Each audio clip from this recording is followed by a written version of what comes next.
como o Pedro falou, sou Alexandre, estou na Amazon há 5 anos e eu lidero o time de Kindle.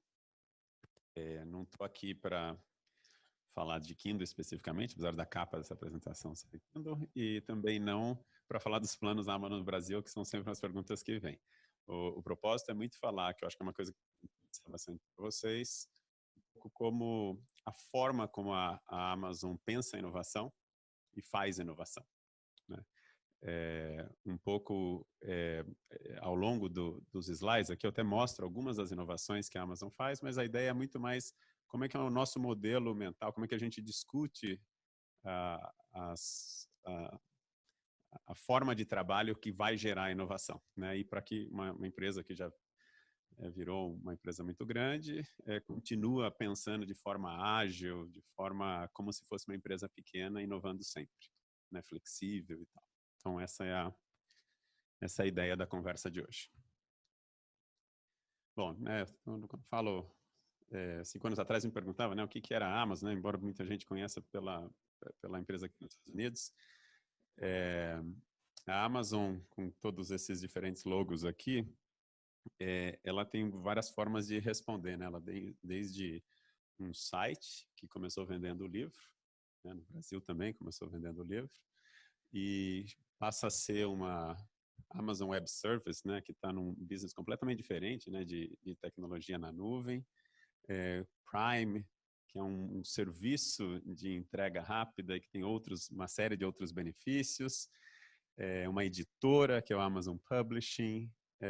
Amazon Studios, não sei se vocês sabem, a Amazon ela tem estúdios para fazer filmes, fazer séries, né, próprias. Então ela foi por uma variedade muito grande, Prime Music, uma área de pagamentos, enfim. Ela tem uma variedade de negócios e que muita gente pode perguntar, nossa, mas como é que une esses negócios todos, né? Como é que ela chega e participa de áreas tão diferentes, né? Como é que isso continua sendo uma empresa só? E eu acho que a forma que eu mais gosto de dizer, e que muitas vezes isso é interpretado como uma empresa, uma coisa que todo mundo fala, né? Ninguém fala que, não conheço nenhuma empresa que fala, não, eu não sou focada no cliente, né? Acho que a empresa nem começa, se ela começa por aí. A Amazon tem um approach um pouquinho diferente, né? Primeiro, ela não usa a palavra foco, ela usa obsessão, né? Que é uma obsessão, é uma palavra muito mais forte, e de fato é muito mais forte, né? Quando a gente trata como obsessão. E ao longo, que é um pouco do que eu vou dizer aqui, ao longo das pequenas decisões que são tomadas no dia a dia, né? Que envolvem muito inovação, é muito fácil você tirar o cliente do centro. Você tem muitas tentações de fazer isso. Não vai dar muito lucro no começo, ou isso aqui é mais difícil de controlar, isso aqui eu vou perder visibilidade, vou deixar de ser flexível. Tem um monte de desculpas para você tirar o cliente do centro, né? Então, o que a Amazon tenta fazer, e por isso que a obsessão, é manter esse cliente no centro e fazer que os processos andem de trás para frente. Assim, isso é uma premissa básica. Então, a partir dessa premissa, como é que eu mudo tudo? E daí é tudo mesmo, tudo é forma de fazer negócio, forma de investir, forma de contratar, a partir dessa premissa em cada inovação que a gente vai fazer, né? Então, essa frase ela acaba sendo muito emblemática, né? Que o Jeff Bezos, que é o fundador da Amazon, fala que a prioridade número 1 é ganhar e aumentar a confiança que os clientes têm em nós, né? Que ganhar confiança é algo até ganhar confiança é difícil, perder é muito fácil, né? Você precisa de um evento para você perder a confiança. Construir, ela é muito mais difícil e muito mais custosa. Então, essa lógica de obsessão pelo cliente, ela tem uma lógica econômica também. Só que é uma lógica econômica de longo prazo, né? Você ser obcecado e tomar decisões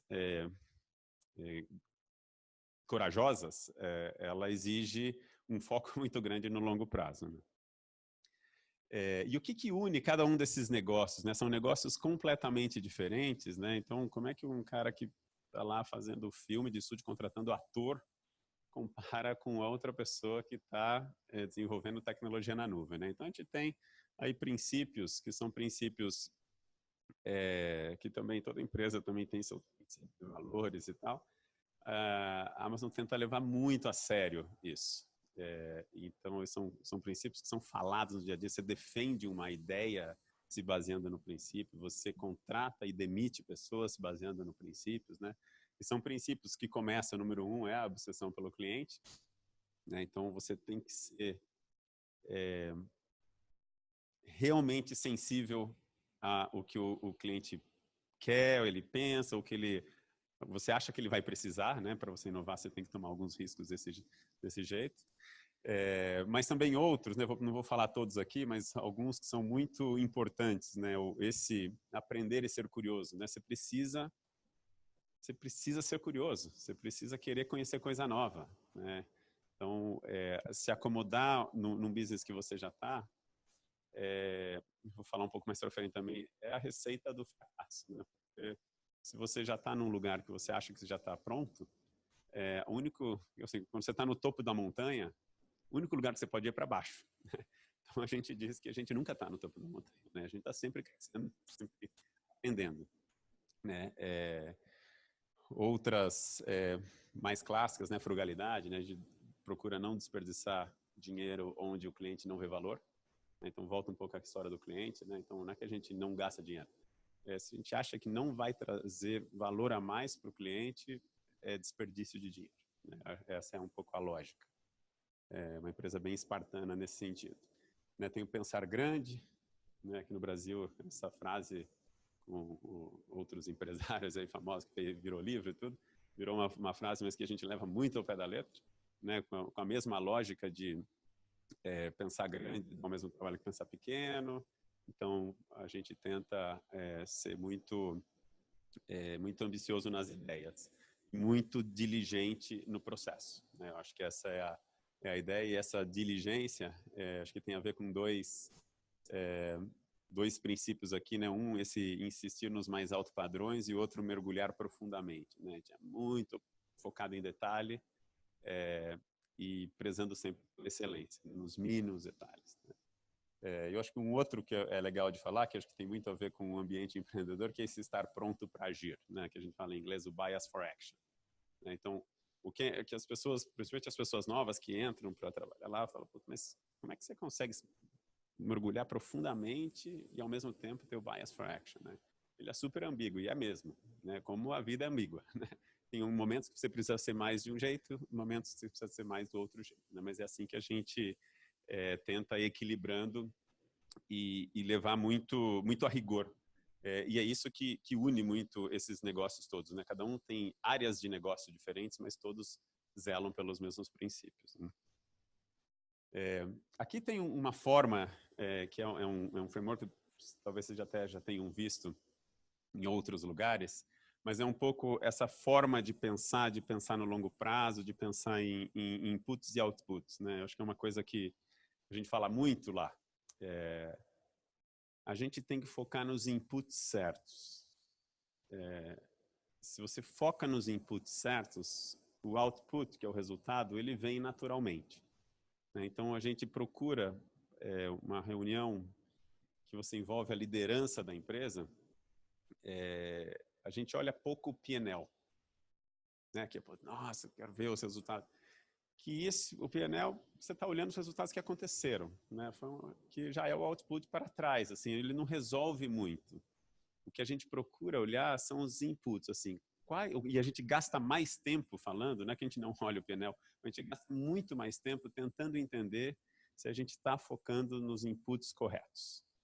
E se esses inputs corretos estão tendo evolução, ou se a gente precisa trocar de inputs porque a gente fez hipóteses erradas em relação a apostas que a gente está fazendo, né?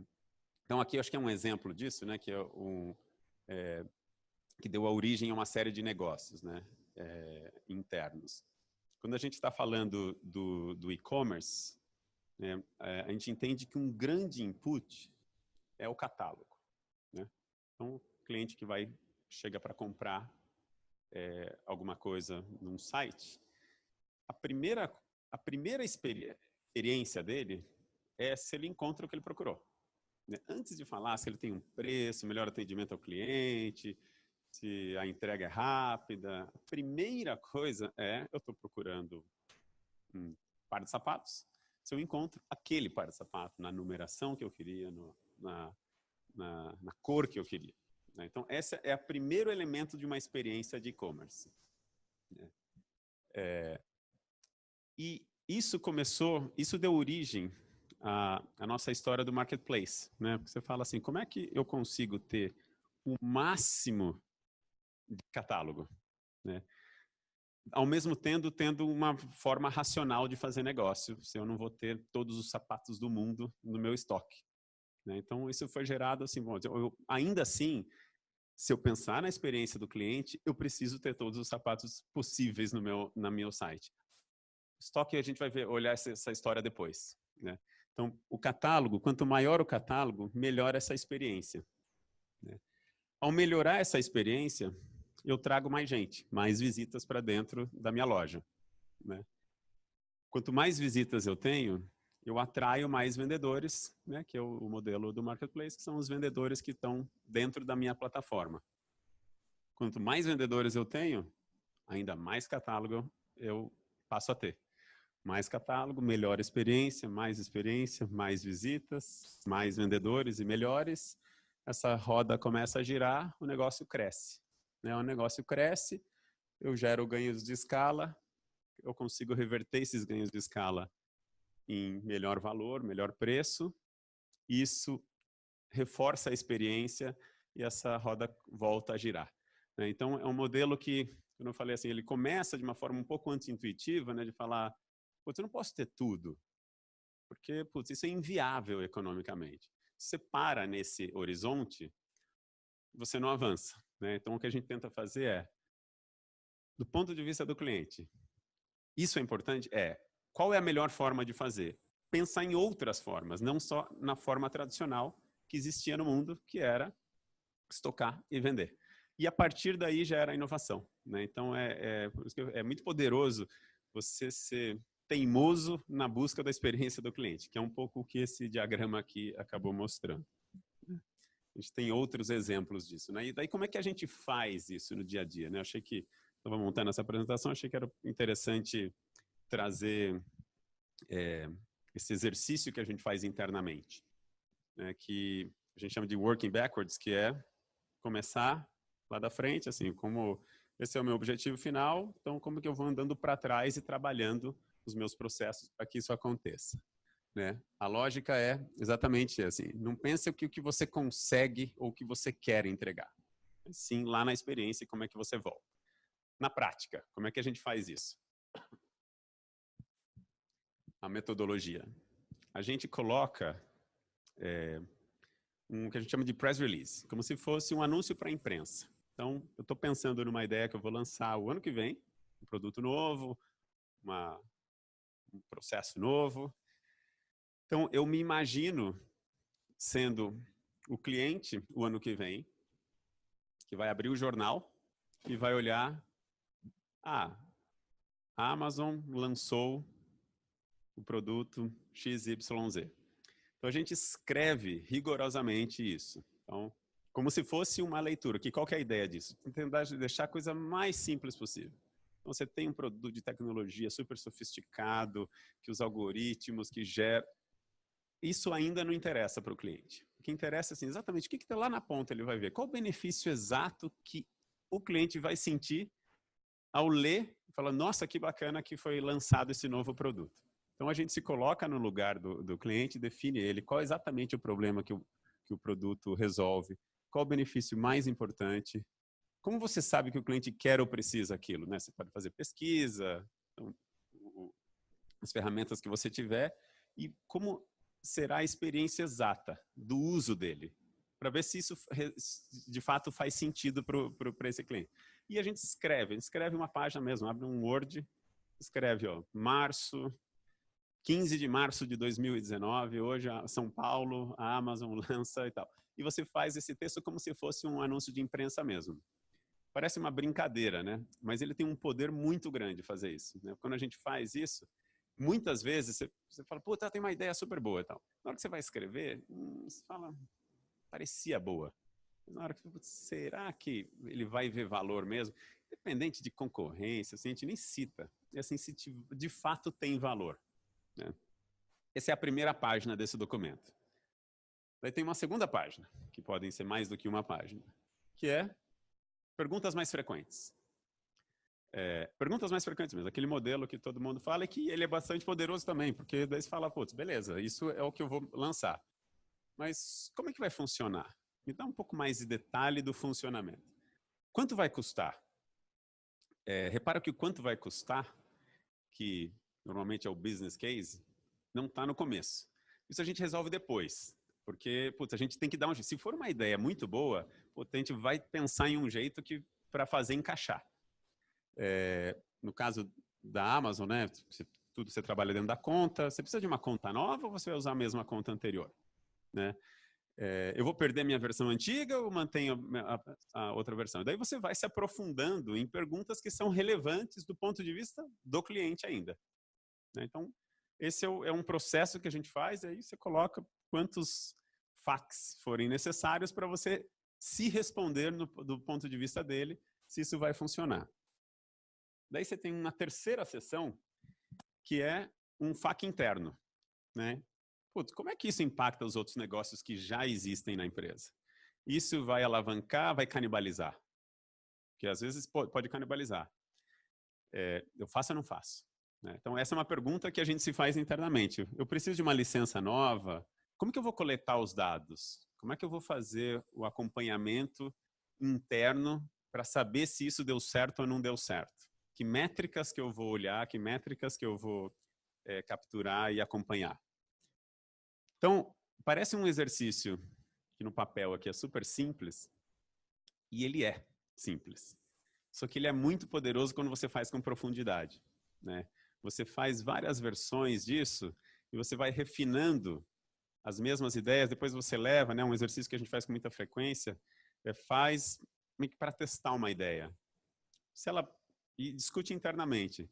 Não, se ela pega se ela pega atração, porque de fato, putz, parece uma ideia genuinamente boa, daí, putz, vão surgir outras questões, não tinha pensado nessas perguntas. E daí vai, né? Você vai interagindo, daí, putz, pronto, agora eu estou pronto para fazer um protótipo. Né? A gente começa, antes de chegar e sair fazendo, não, putz, vou aproveitar esse código e... Não, a gente volta para trás em todo exercício. Isso é rigorosamente tudo que a Amazon lançou passou exatamente por esse processo. Né? Então, coisas maiores, menores, até coisas internas a gente acaba usando. Assim, vai fazer uma nova política para funcionário. Né? Mudar o plano de saúde do funcionário. Então, quem é o cliente? O funcionário. Então, daí você falou, pô, como é que é? Como é que eu vou comunicar? Como é que ele vai receber essa notícia daqui a 6 meses quando mudar o plano de saúde? Então, a gente faz isso, inclusive, internamente. Né? E ele acaba sendo, ele tem se provado uma ferramenta bastante poderosa e interessante para inovar, né? Para gerar novos produtos. Para a gente, falei um pouco disso antes, né? Para a gente conseguir fazer esse processo de uma forma inteira, precisa ter uma visão de longo prazo de fato, né? Não só no papel. Né? Tem até a frase lá que a gente é disposto a plantar semente e deixar crescer, né? Que a gente é bem teimoso na visão, mas flexível nos detalhes. Porque se você toma uma decisão baseado num curto prazo, né, você pode chegar a conclusões diferentes do que do longo prazo. Né? Então, acho que um exemplo, talvez um dos bons exemplos, é o modelo do Prime.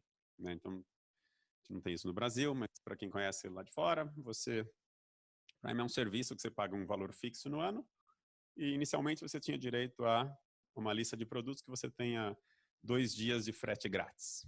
E, com o tempo, isso foi evoluindo para novos benefícios. Então, 2 dias de frete grátis se você pagar um valor fixo no ano. Mas eu vou comprar uma pasta de dente. Uma pasta de dente, frete grátis em 2 dias. O frete é muito mais caro do que o lucro que você vai ter, muito maior do que o lucro que você vai ter. Se você for tomar essa decisão baseado nesse horizonte de tempo, você nunca vai avançar num projeto como esse, né? E hoje, até na carta aos acionistas de uns 2, 3 anos atrás, né, isso foi colocado como os grandes drivers de valor da empresa. Porque se você acredita na hipótese, e ela acabou se provando, de que clientes que têm este benefício, alguns vão comprar só uma pasta de dente. Em média, eles vão acabar consumindo muito mais, né? E o delta de incremento do consumo paga essas compras de pasta de dente, entre aspas, né? Com bastante folga, né? E com isso, foi tanto que, hoje em dia, ao você assinar o Prime, além de você ter frete de 2 dias grátis, você tem uma série de músicas que você pode ouvir, filmes que você pode assistir, tudo incluído dentro do preço. Porque ao entrar dentro desse benefício, no longo prazo, você tem clientes muito mais fiéis, né? Então, esse eu acho que é um exemplo bem prático de que se você para a sua análise num curto prazo, para que você tem que ter como investir nisso, né? Você tem que acreditar nessa hipótese e ter como bancar, ele faz uma diferença muito grande, né? Tem outros exemplos que a gente pode falar um pouco nesse sentido. Acho que o próprio lançamento de Kindle, né? Quando foi lançado, né? Não existia não está diretamente relacionado a longo prazo, né? Mas uma coisa mais de pensar grande, né? Porque a gente era uma empresa que começou fazendo livro e você tinha um dos grandes diferenciais, além do catálogo grande, era a entrega rápida. Então, a pergunta era, putz, como é que eu consigo melhorar essa entrega? Hoje você está nos grandes centros, você já entrega em um dia. Putz, mas livro é um negócio que quando eu quero ler na hora. Como é que eu reduzo de menos de um dia? Putz, se a gente fizer a logística totalmente diferente, com pequenos centros de distribuição, last mile, talvez eu consiga em 6 horas. Putz, mas 6 horas é muito tempo ainda. Como é que eu faço em 60 segundos? Para você conseguir. Não, é impossível, tá? Putz, não é impossível. Nasceu a ideia do Kindle através desse pensamento, né? Então, quando você consegue ir além para você conseguir entregar aquela promessa, ele surgiu, né? Um elemento importante é uma coisa que os empreendedores falam bastante disso, né? É você topar falhar, né? E aqui a gente tem um pouco esse cuidado a gente usa um termo bastante poderoso também, que é a gente fala em inglês, que a gente fala que é uma decisão que a gente toma que é one-way door ou two-way doors, né? No sentido, sabe aquelas portas que ela abre de um lado e abre de outro, que é essa de two-way door, né? Que são dos dois lados, ou uma porta que você abre e depois você não consegue voltar, né? Então a gente procura tomar o máximo de decisões possíveis que são two-way, né? Que se você toma uma decisão, se errar, tudo bem. Por que você volta? Então, ao longo do processo, né, são poucas as decisões que é uma decisão que você nunca mais pode voltar, né? Então, você quebra essas decisões em decisões menores que você pode sempre ter a opção de voltar se você quiser. Então, você tem que ver quais são os sinais que me indicam que está na hora de voltar. Então, esse é um processo. Só que ao longo desse caminho você erra muito, porque é parte do jogo mesmo, né? Errar é bom, porque é melhor errar antes, até porque você antecipa uma falha um pouco maior, né? E essa frase é super legal, né? Porque ele fez bilhões de dólares através dos erros, né? A gente teve alguns erros super grandes, né? Acho que um mais recente, né? O do telefone. Então, foi a Amazon, uns 4 anos atrás, lançou um telefone, né, que chamava Fire Phone. Foi um anúncio bombástico, né, pegou a atenção da mídia e 3 meses depois foi anunciado como um grande fracasso, né? Foi um fracasso mesmo, assim, até a caição, não deu certo, os clientes a gente não conseguiu cumprir a promessa para o cliente que o produto se pretendia fazer. Um dos grandes diferenciais desse telefone era o poder de reconhecimento de voz, que dentro do telefone ele não foi valorizado pelo cliente. a mesma equipe de tecnologia, com a mesma base, foi a que foi direcionada e muito pouco tempo depois lançou a Alexa, que passou a ser um grande driver de valor, né? Então, ao mesmo tempo que foi um erro, e de fato foi, ele foi pivotado, né, que é uma linguagem que o pessoal gosta, para um negócio que teve muito mais sucesso, está tendo muito mais sucesso do que queria o telefone, né?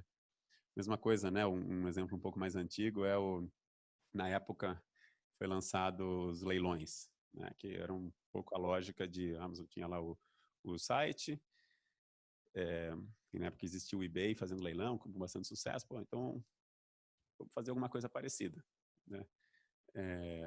E foi lá, investiu e anunciou, putz, não deu certo, né?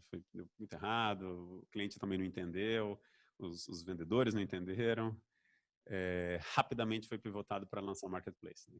Lógico que a gente falou que acaba dando muito mais para o leilão, né? Então, você tá flexível para você errar e pivotar, acaba sendo uma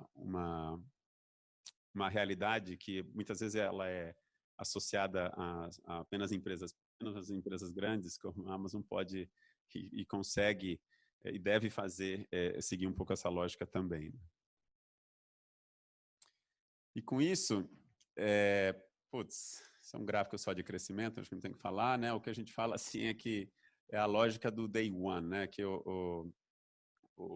a forma como a gente tenta trabalhar no todo dia é como se fosse uma empresa que está começando, né? Então, eu estou há 5 anos, eu acho que a cada ano foi como se tivesse uma empresa diferente, né? Então, o que a gente tenta buscar aquela lógica de você vai para aquela direção que está dando certo e acelera o máximo que ela pode dentro daquele momento. Em algum momento, não é aquele mais driver de valor que vai acelerar. Então, você faz a curva para onde você identificou que é o novo. E aí, o desafio é outro, né? A gente está como se estivesse numa empresa nova, começa tudo de novo, né? Então, no começo, você pode ir lá falar, putz, eu preciso de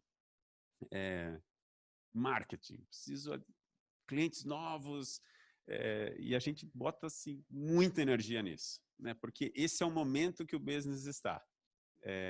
Em algum momento, a curva de aquisição de clientes, ela mudou um pouquinho a derivada dela, ela já ficou um pouquinho menos inclinada.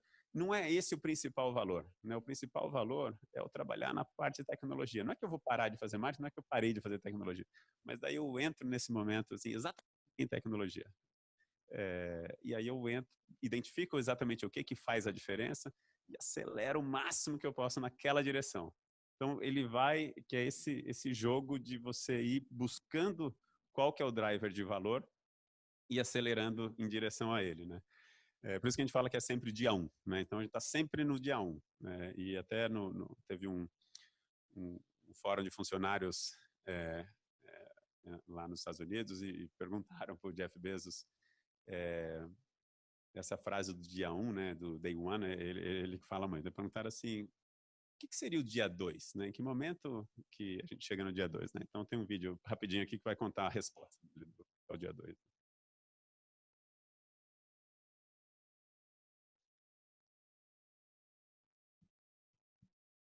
Okay, I think this one is a very important question.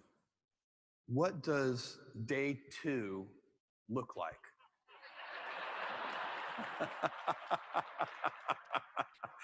What does day 2 look like?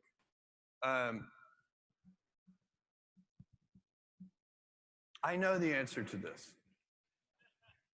Day 2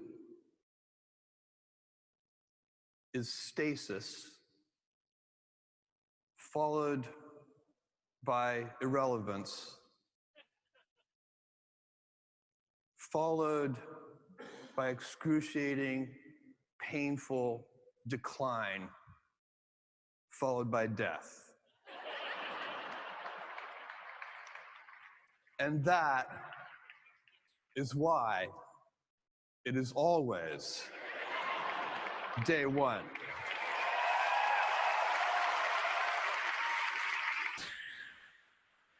Thank you, you guys.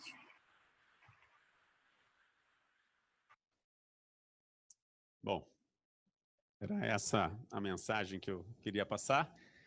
Esse Day One é um pouco, ele falou mais do que eu consigo, melhor do que eu consigo explicar, essa contínua vontade de fazer diferente, fazer todo dia, nunca se mudar, fazer melhor, que eu acho que é o que move a gente a continuar seguindo em frente e reinventando o próprio sucesso muitas vezes. Obrigado.